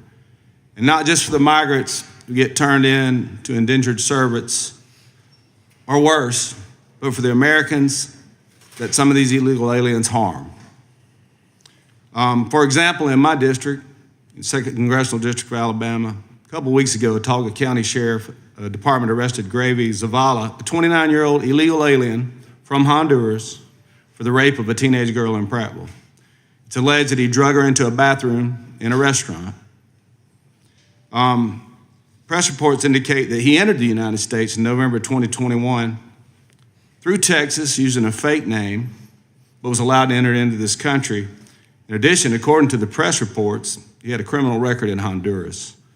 I don't know how this is possibly acceptable. And Ms. Nobles, unfortunately, you and your family know this all too well. And I am terribly sorry for what happened to you and your daughter. I'm a proud father of 4. I got 2 girls and a granddaughter that'll be born probably by Friday, I understand. That's what the experts are saying. Anyway, we should never let this happen. And so, Mr. Hetfield, I want to kind of go to you initially. You said we got a lot of people coming to this country that are not qualified. What do you mean by that? The only way for many people to come into this country is through the asylum system. That's the only way to be able to not be expeditiously removed at the border, is to claim a fear. So of course, people are using that pathway if they're coming here for reasons that do not qualify them for asylum, such as they need to support themselves, they're trying to escape poverty, they're trying to reunite with family, which is why we need to have an asylum system that functions and efficiently determines whether or not somebody has a legitimate asylum claim or not. Good. Mr. Hetfield, let me ask you this. I was in Yuma, Arizona. This is our 3rd hearing. We had one in the district in Yuma, or actually on the border. And the sheriffs informed us there that basically the border agents have become concierge. They're just giving these people motion to appear, an $800 taxpayer-funded subsidy and a cell phone. And then when we take their calls for court dates, they'll take our phones, but they're not taking our calls. Do you find that alarming that we're just turning people loose with very little background checks? I find it very alarming that people are getting lost in the system waiting for years to get an asylum hearing. That doesn't work for anybody. Speaking of lost in the system, we heard a few weeks ago that we had lost 85,000 unaccompanied minors. The federal government had shipped them to Google addresses in America, and now it sounds like, based on testimony, they're not all minors, and they're actually, some of them here are doing a great deal of harm. Mr. Scott, I want to ask you a question real quick. I heard prices people had on their heads for coming to this country. Just south of the border, last time I heard, it was about $6,000 or $7,000 coming out of Mexico. Further south, Triangle Nations, about $9,000 or $10,000. And then Syria was $20,000. Russians were paying $19,000, and Chinese nationals were paying $80,000. Where is that money going, you think, Mr. Scott? Goes directly to fuel the cartels.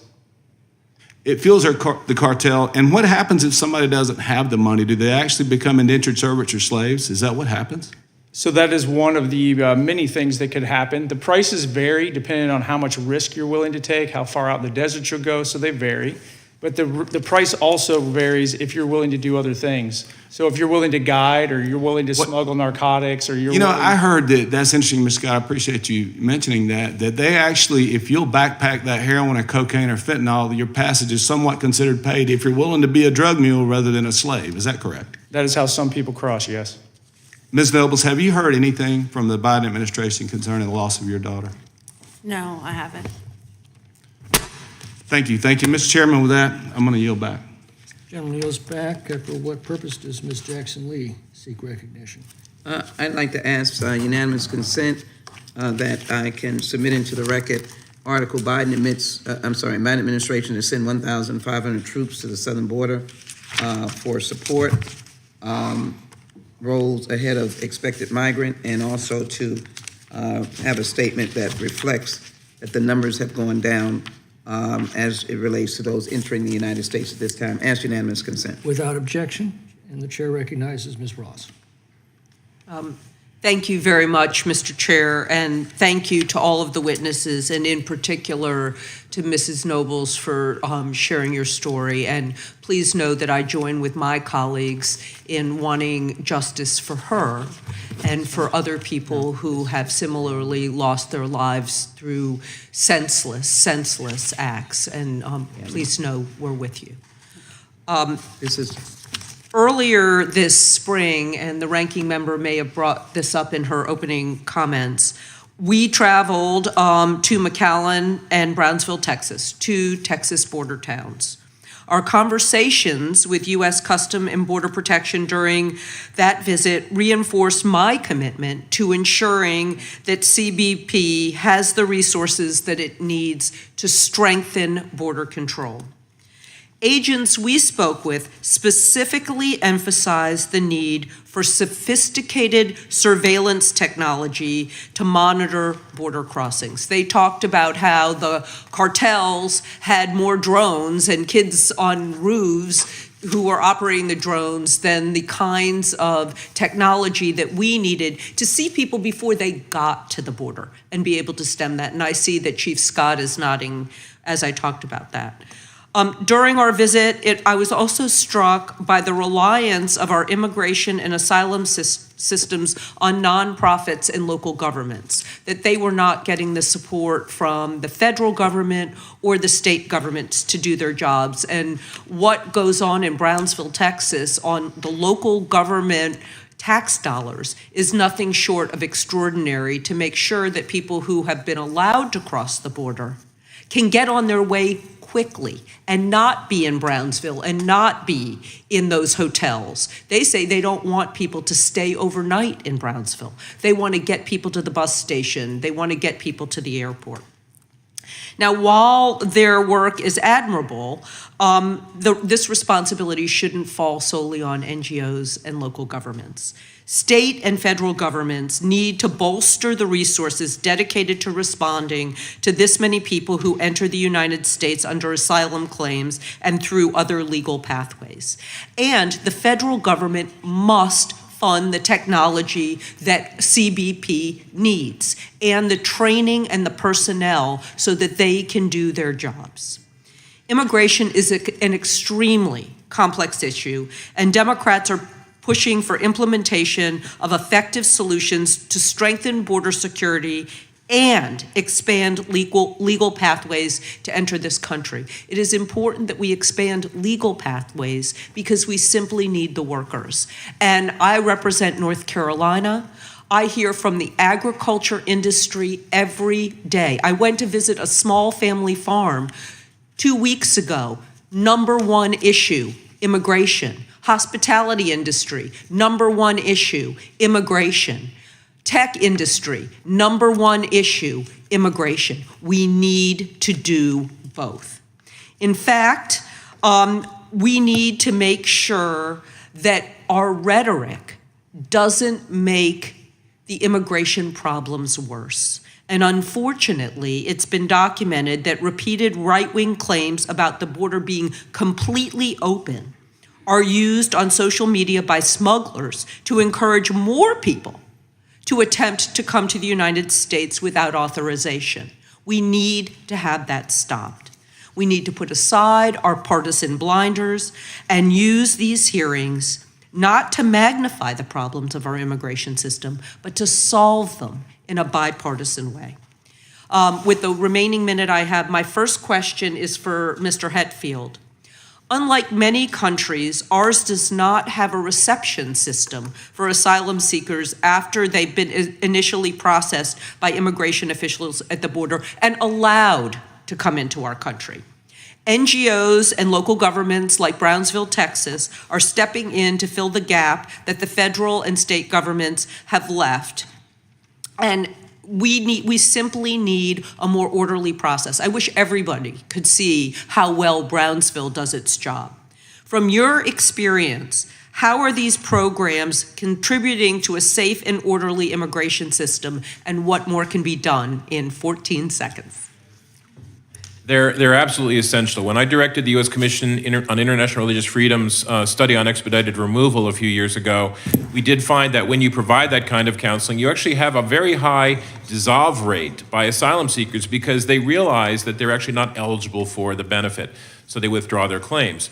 But by not having a reception system, you're just contributing to having people get lost in the system. Thank you, Mr. Chairman, and I yield back. Chair recognizes Mr. Nails of Texas. Thank you, Mr. Chairman. Ms. Nobles, thank you for your testimony today. I can't imagine. I have three daughters, 22, 17, and 10. I can't imagine what you and your family have been going through. And like so many other families across the United States, I'm incredibly sorry for your loss. Chief Rodney Scott, thank you for being here. I had the opportunity to review the case file. This is the case file on this murderer, well, I'm going to stop with that. on this alleged 17-year-old unaccompanied alien child who brutally killed and raped Kayla Hamilton. I know you're familiar, sir. You're familiar with the intake forms. Record of deportable, inadmissible aliens. This is the form here. So I'm going to walk through a few things that I noticed that I saw on this form. That this bad hombre said his intended location was Texas. And as we know, he then went to Maryland. He didn't stay in Texas, didn't stay there very long. This bad hombre said he had no funds in his possession and that his father was his method of support. And as we know, he somehow was moved to live with his aunt. This bad hombre said he was claiming credible fear. Credible fear like everybody up there. We know that a majority of those claims are unsubstantiated. I think it's about 10%. But later said on his HHS intake form that he had come to work. So he's a liar. He's a bad hombre and a lying one at that. The UAC said he had no prior criminal history. No prior criminal history. However, after his arrest, Maryland law enforcement, think about that. We can't count on the federal government down at the border to make sure that the people entering our country are decent people that don't have criminal records. But it took local and state law enforcement in Maryland.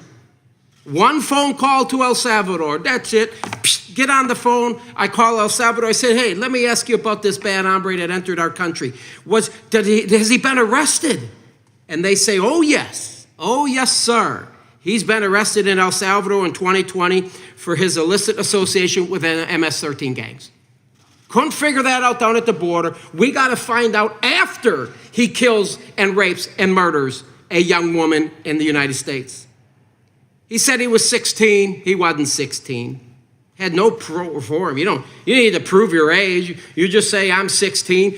We were in a case here a couple month or so ago about the gentleman that comes through. He claims he was UAC. He goes to Florida with his caretaker and butchers the guy in Florida.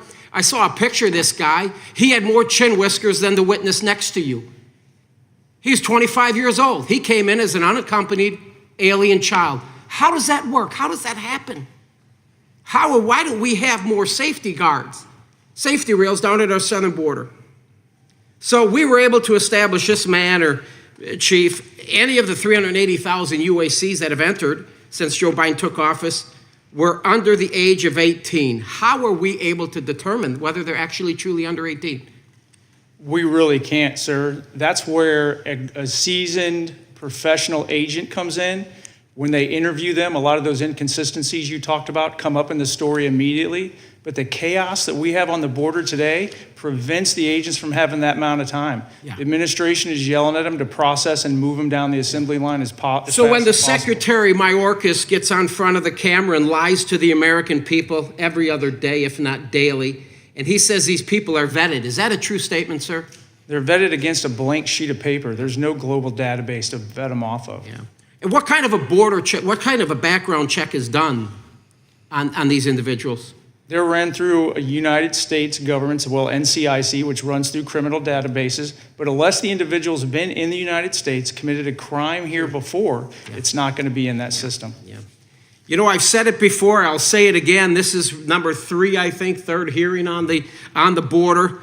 All Joe Biden had to do when he was inaugurated on January 21st, I went there, I respect the office of the president. All he had to do was keep his mouth shut. He didn't have to say anything about our southern border, and we'd be a much more safe country today. March 12th, 2021, I have a report, hold it up, following a reassessment, the DCD director terminated Title 42 with respect to unaccompanied alien children. If I'm understanding this correctly, is it true that for the last 2 years we created a blanket waiver to allow anyone claiming to be under 18 into the United States despite their criminal records or gang affiliation? Yes or no? I believe the gang affiliation, if they know, they could still deport them, but for the most part, Parents, yes. Let's be clear. MS-13 stands for kill, rape, control, and Joe Biden and Secretary Mayorkas are allowing potentially 30-year-old gang members into our communities, into our schools, and around our kids, where they will do the exact damn thing they did to Kayla Hamilton. Shame on them, and we must hold them accountable. I yield back. For what purpose does the gentlelady from Washington seek recognition? Mr. Chairman, I ask unanimous consent that the following be made a part of the record. This is an email that was sent yesterday by the Department of Health and Human Services reminding my colleagues that HHS allowed committee staff an in-camera review of the individual, the unaccompanied minor's file, with the expectation that the committee would refrain from disclosing any non-public information it obtained. It is imperative that we do not interfere with the integrity of criminal proceedings. I would hope that my colleagues would not disclose any information that could impact the criminal proceedings or Ms. Noble's ability to get justice for her daughter. It was a serious violation. Without objection, that will be entered into the record. Thank you, Mr. Chairman. I'll next recognize myself for 5 minutes. Supervisor Kinney, again, 3.6 million illegal immigrants entering this country over the past 28 months. Gallup, by the way, told us last year they're estimating in Latin America and Caribbean alone, 42 million people intend to come here now that the borders are open. What's this doing to the situation in your homeless shelters, in your food pantries, and what are you hearing from other cities in New York? Yeah, so as I've learned in recent weeks, we already have a lot of migrants finding their way to Rockland County through family and friends, and it's already putting a burden on our social services and our Rockland County, so much so that they recently had to give another $1 million to the food pantries. Keeping in mind that Mayor Adams got $1 billion from New York State, and he is looking to put them in hotels in our town without any support or any. What are your constituents telling you? The constituents have concerns, and as I sit here today and I hear this testimony, and I understand why. There was questions raised about where the individual was going to be vetted, and they were told us they would be vetted at the border. So in light of what I'm hearing today, it gives pause for the questions about who's going to be in our community. Thank you. Chief Scott, one of our colleagues said that you had an impossible job. Was your job impossible when we were actually enforcing our immigration laws? It was not impossible, and we were getting better at it every single day, and we had a strategy to actually secure the border. But it's basically become impossible since Biden changed those policies. Is that correct? Correct. The current flow of illegal immigration will exceed any ability to be able to secure. When Mr. Biden canceled work on the border wall, did that not also cancel work on the technology at the border to detect illegal crossings? It did that, and it also shut off our new communications capability that was being built into the wall system as well. Under the Immigration and Naturalization Act, foreign nationals claiming asylum are required to be detained until their claim is heard. Are they? No. What can you tell us about cartel and gang activity that's being introduced into our country over the past 2 years? So everything that crosses that southwest border now is controlled by the cartels. The cartels control the illegal migrant crossings so that they can create these gaps in border security. And then they smuggle it. When I say gaps in border security, I mean they overwhelm all the law enforcement in the area beyond Border Patrol. And then that opens gaps where there's no law enforcement, and they bring anything they want into the country behind that. Even on the U.S. side, if it's narcotics or even aliens, they are basically facilitated or guided to their ultimate destinations through cartel on this side, and very, very, very tight ties with many of the gangs, MS-13 and others. Can't really tell where the cartel ends and where they don't. It's more of a terminology. But this is a huge threat, and it's gotten significantly worse with the open border created. So they're brought in by the cartels to whom these migrants pay thousands of dollars, arrive at the border deeply indebted to those cartels, and then they're trafficked throughout the country, are they not? They are, and I really And who's doing that trafficking? Again, that's still cartel, and that's still gang affiliations. Do we or not anybody also willing to have a pay. lot of non-governmental organizations that are assisting in distributing these migrants across the country? So yes. So currently, they're getting millions of dollars. The non-governmental organizations are getting millions of dollars through FEMA, but the people get to choose where they go. So it's not necessarily those non-governmental organizations that are telling them, go to New York and hook up with this smuggler. Right. They're just getting the free plane ticket, the free care, and the feeding, place to rest for Free, a while. nothing's free. Who's paying for those plane tickets? You are. It's going through FEMA, and it's basically money being laundered and given to the NGOs to support this entire enterprise. The Dems tell us this is just a hemispheric problem beyond our control. But when we had the Remain in Mexico policy and we're completing the border wall and we're enforcing court-ordered deportations, didn't illegal immigration slow to a trickle? Dramatically, and I agree with the colleague to my right. When people knew what the parameters were and they knew they couldn't defraud the system and get released into the United States before a judge adjudicated their case, they stopped coming. That reduced flow allowed agents to be more effective. Ms. Nobles, can you tell us what you thought when you found out that the suspect in Kayla's murder was found to be an MS-13 gang member and that it was confirmed by a simple phone call by the local police department to El Salvadorian authorities, and then discovered that federal authorities never bothered to make that call before releasing him into the country?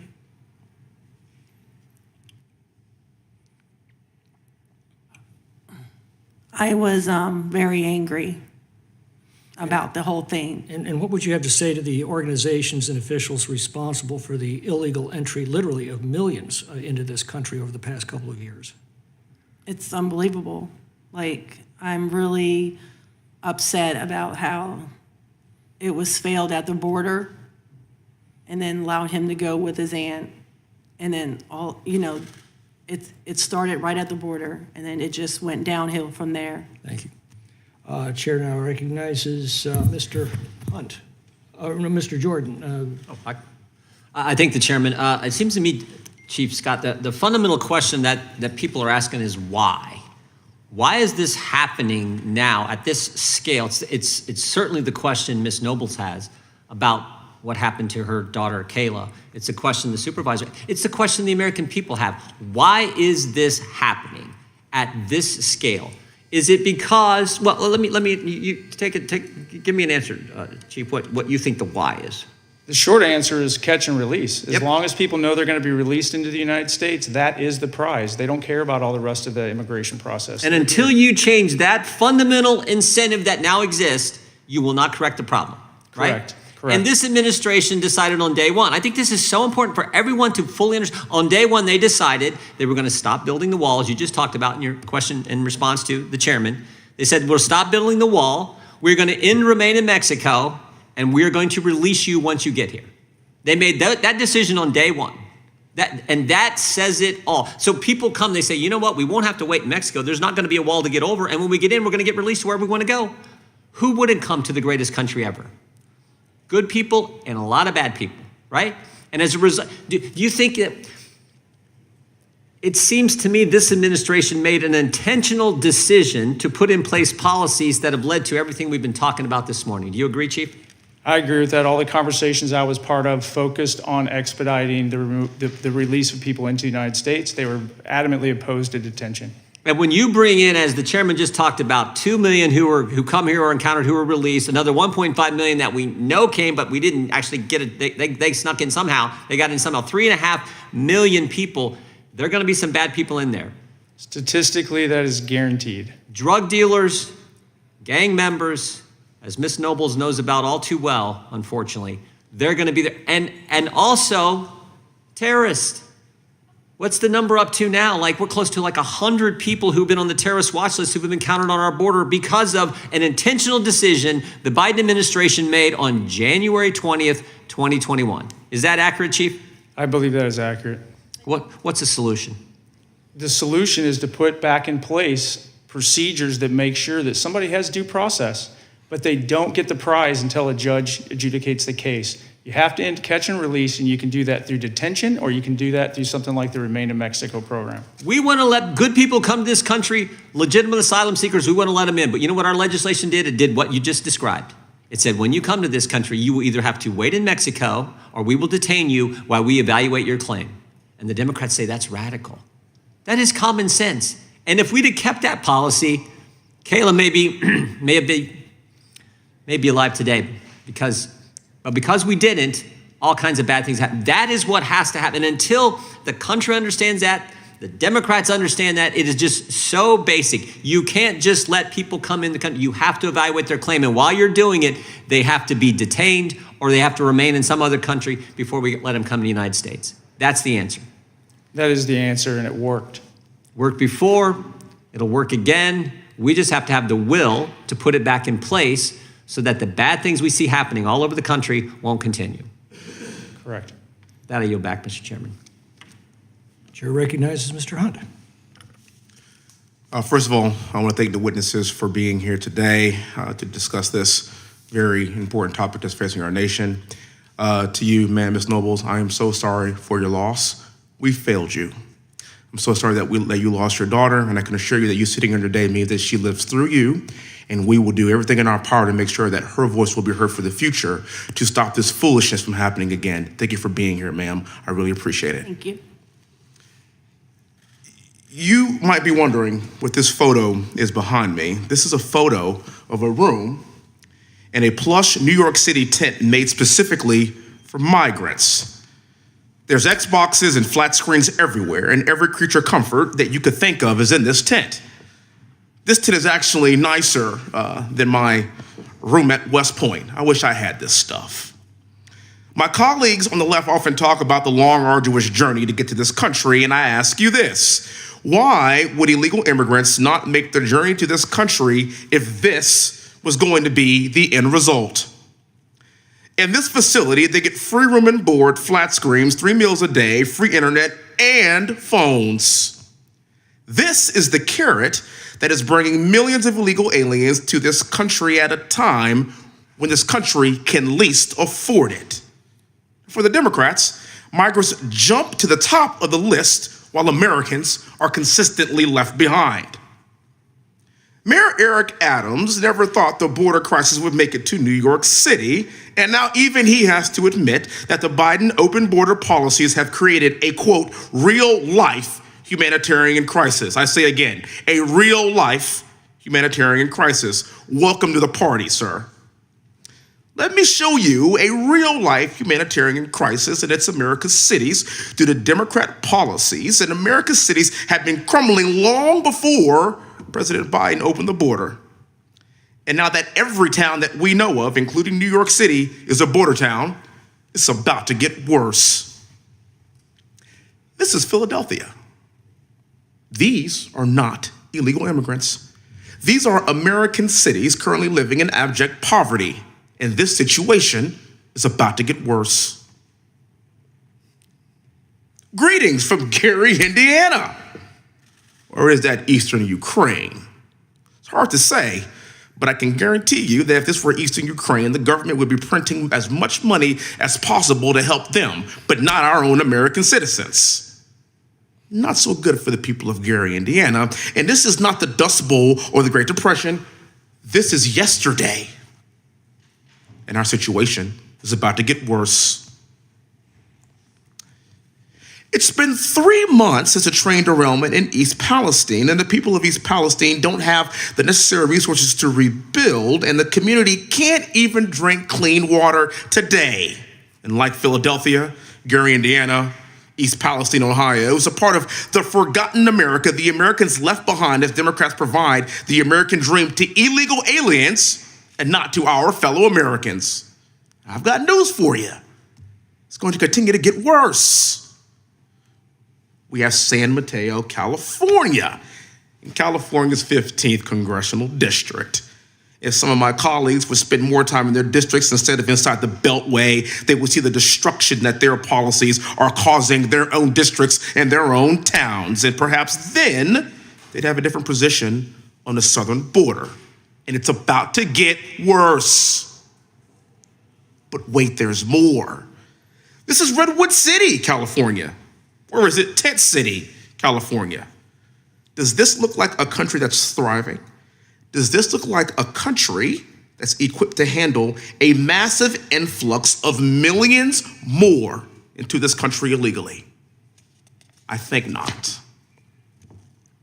The situation is only going to get worse. This is the death of the American dream, and it starts with the carrot, as I discussed in the very beginning, and ends in abject poverty and despair for Americans. It ends in us losing control of our sovereign border.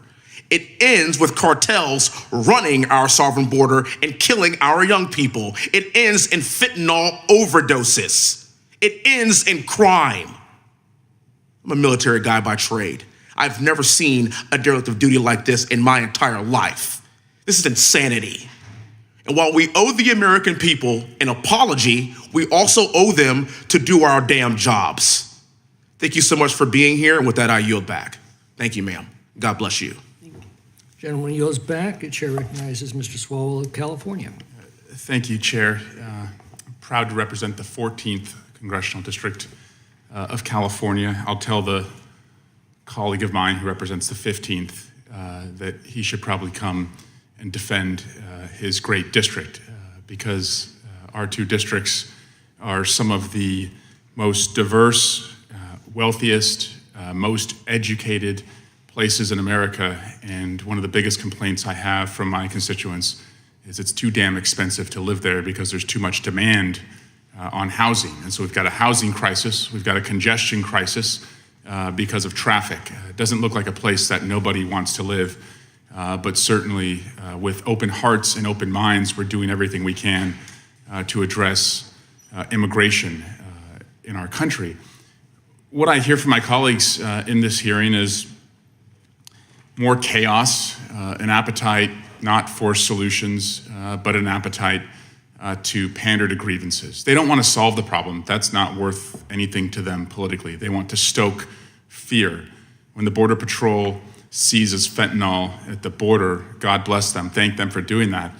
They don't celebrate the Border Patrol. They try and use that to own the libs and clap back at Joe Biden. Where I come from, when cops do their job and catch the bad guys and take drugs off the street, we thank them. We don't use them as political tools because we don't have any ideas or solutions when it comes to immigration.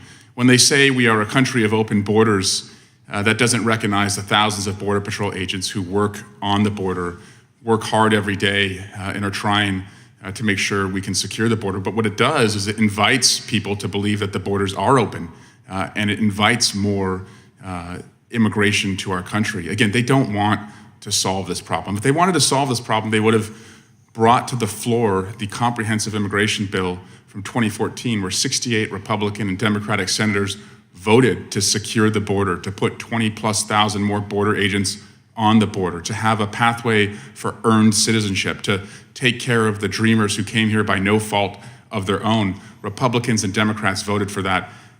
They walked away from it. And so this is really just more border theater, not border solutions. Mr. Hetfield, thank you for being a serious participant in this process. And I would just like to ask you, if we had passed that comprehensive immigration bill, the bipartisan bill back in 2014, where the most conservative members of the Senate joined some of the most liberal members of the Senate, where would we be today as far as immigration in America? There's no panacea, but we would be in a much, much better place. We would have a fighting chance to address this issue. I mean, Congress has not passed immigration reform about legal pathways since 1990. We barely had we didn't have the internet then, right? Most people didn't have computers then. This was a totally different world, and that legal pathways have been totally ignored for 33 years. And talk to me about a shortage of labor, and I see this in all sectors across my district. I see it in childcare, I see it in tourism, I see it in hospitality, I see it in construction. I've got 50+ wineries in my district. I see it with the wineries when harvest comes. What would an earned pathway or a skilled workforce pathway mean for addressing labor shortages that only lead to every one of my constituents having to pay more for the goods and services they consume? Yeah, that's exactly right. Like, we need legal pathways so that people can take jobs that American citizens are not willing to take. And there has been no movement in that area in decades. And that people are not coming here to bring fentanyl and to kill people. They're coming here primarily to work and to seek protection. And we need a system that actually identifies the people that are coming here for legitimate purposes and to give them legal pathways to do that and to identify the bad actors. But we don't have that right now. Our system is totally out of control because we have not resourced it. Great. Thank you. Yield back. Gentleman yields back. If there's no further business to come before the subcommittee, that will conclude our hearing. I'd like to thank our witnesses again for appearing before the committee today. Without objection, all members will have 5 legislative days to submit additional written questions for the witnesses or additional materials for the record. And without objection, the hearing is adjourned.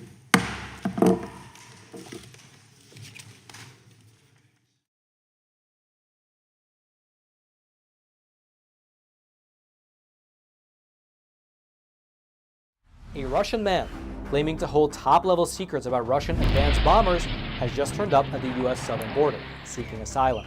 The man claims to have been an engineer at a production facility over in the city of Kazan, and he says that he possesses top-secret information about the White Swan Tu-160, which is the most advanced bomber in the Russian arsenal.